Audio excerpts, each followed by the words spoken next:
Base sa findings ng pulisya, so in-inspection nila yung paglalagyan ni Diyos na kibuloy para naman maging fair naman sa mayaman at mahirap. So, dapat lang siya ilagay dyan. Tama nga lang naman. Kailangan to be fair naman. Just, kailangan talaga wala ng mga VIP, lalo ng ganyang klaseng pagkasala. Kahit sabihin natin siya alagad ng Diyos, ialagay siya ng Diyos, ng kanilang Diyos. Hindi ko naman sinasabi kasi ako iba yung Diyos ko. I'm a Catholic Christian. So, since birth.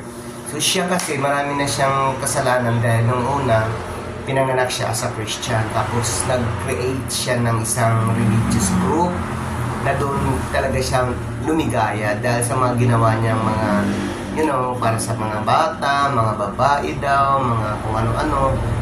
Yumaman naman siya kasi yung mga solicitation niya is nag-succeed. Imagine whole world yan.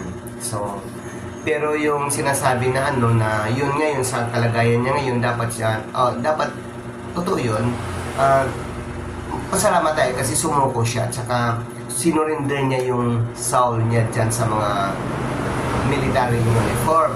So, regarding naman sa sitwasyon niya dyan sa paghihigaan niya na kulungan, hindi na kailangan niyang lagyan ng VIP kahit ano pa siya, kahit Diyos pa. Kailangan talaga ang jail, kung ano nandyan, ng mga ordinary na tao, yun talaga ilagay siya doon sa mga ordinaryong tao. Kasi ang kulungan, pag once na magkasala ka, kailangan talaga ilagay kayo doon sa tamang panunumpaan mo at saka pagsisisihan mo na lugar sa paghihiyan. Hindi natin alam kung magsisisi sa mga ginawa niyan, mga paratang ng mga iba. Ang dami. So, kung hindi kay Senador Risa Hontiveros, hindi siya nahanapan at hindi nalalaman ng lahat ng mga pagkakamali niya dito sa ating bansa. At hindi lang pala dito sa ating bansa, FBI talaga naghihintay din sa kanya.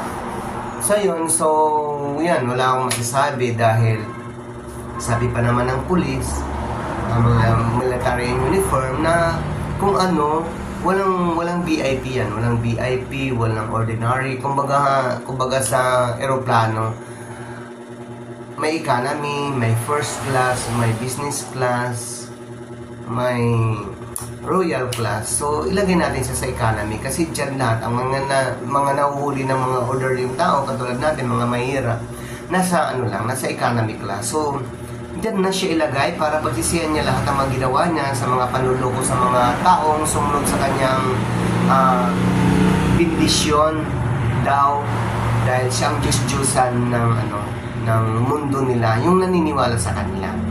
So, ayun, dapat talaga ilagay siya kung anong nararamdaman, kung ano ang nakakamtan ng mga ordinaryong mamamayan na nagkasala din sa labas. Diyan din siya ilagay. Para walang masabi.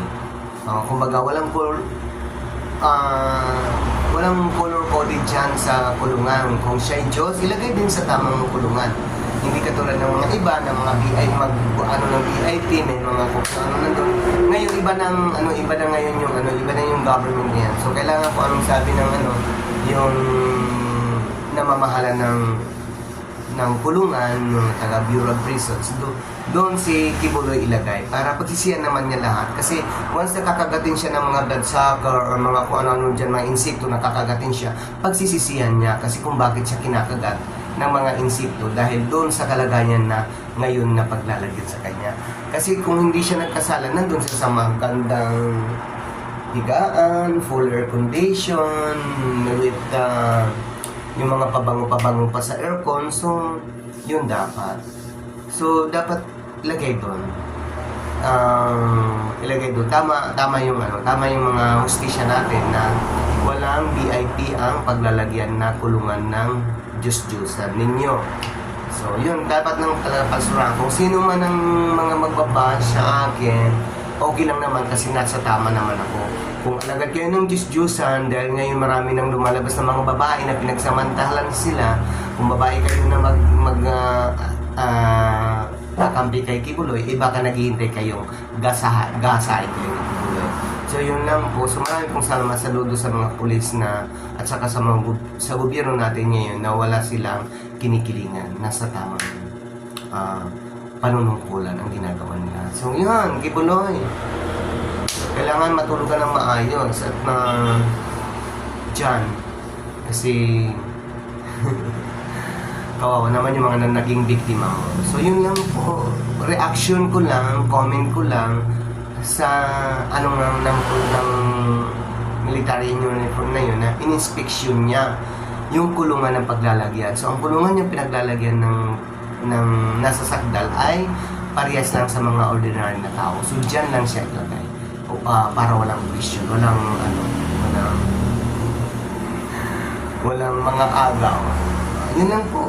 Maraming pong salamat.